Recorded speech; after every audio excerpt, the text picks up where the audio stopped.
যদি সোমবারের মধ্যে ট্রেনটি চালু না হয় তাহলে আমরা সড়কপথ আমরা অনির্দিষ্টকালের জন্য অবরোধ করব। যতদিন পর্যন্ত এই ট্রেন আমাদের বুড়িমারিতে না আসবে আমাদের এই অবরোধ, এই আন্দোলন, এই কর্মসূচি লাগাতারভাবে চলবে ইনশাআল্লাহ। বুড়িমারি এক্সপ্রেস ট্রেন লালমনিরহাটের পাটগ্রাম উপজেলার বুড়িমারি থেকে ঢাকা সরাসরি চলাচলের দাবিতে চতুর্থ দিনের মতো অবরোধ চলছে। পাটগ্রাম রেল স্টেশনে আজ অবস্থান নিয়ে আন্দোলনকারীরা অবিলম্বে বুড়িমারি এক্সপ্রেস ট্রেনটি বুড়িমারি থেকে সরাসরি চালুর দাবি জানান। একই সঙ্গে দাবি না মানলে আগামী 28শে এপ্রিল থেকে সড়কপথ অনির্দিষ্টকালের জন্য অবরোধের ঘোষণা দেন আন্দোলনকারীরা।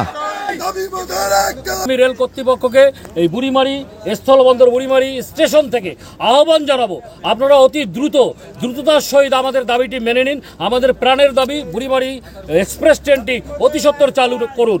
আর যদি চালু না করেন, আপনারা যদি আমাদেরকে বাধ্য করেন, তাহলে ইনশাআল্লাহ আগামী যে আলটিমেটাম আমাদের দেওয়া আছে আগামী সোমবার পর্যন্ত, যদি সোমবারের মধ্যে ট্রেনটি চালু না হয় তাহলে আমরা রেলপথ অবরোধ করব। তো অবরোধ আছে এবং সড়কপথ আমরা অনির্দিষ্টকালের জন্য অবরোধ করব। রেল কর্তৃপক্ষের উদ্দেশ্যে বলতে চাই, আমরা কঠোর আন্দোলনে আমরা যাবো ইনশাআল্লাহ। আমরা সাধারণ জনগণ সকল শ্রেণীর মানুষ ঐক্যমত হয়ে আজকে এই 4 দিনের অবরোধে কর্মসূচি চলছে। যতদিন পর্যন্ত এই ট্রেন আমাদের বুড়িমারিতে না আসবে আমাদের এই অবরোধ, এই আন্দোলন, এই কর্মসূচি লাগাতারভাবে চলবে ইনশাআল্লাহ।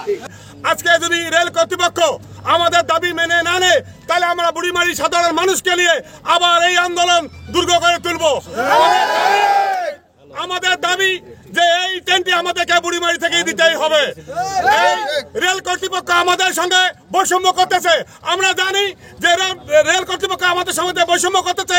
এই বৈষম্য না করে আমাদের পাটগ্রাম হাতিবান্ধার সাধারণ মানুষের দাবিটি ওরা মেনে নিয়ে ওই বুড়িমারি এক্সপ্রেস ট্রেনটুকু জন্য বুড়িমারি থেকে ছাড়ার জন্য আমাদের সাধারণ মানুষকে সহযোগিতা করে। যতক্ষণ না বুড়িমারি এক্সপ্রেস আমাদের প্রাণের দাবি, আমরা যতক্ষণ না পর্যন্ত পাবো ততক্ষণ পর্যন্ত এই সংগ্রাম, এই আন্দোলন, এই অবরোধ চালিয়ে যাবো।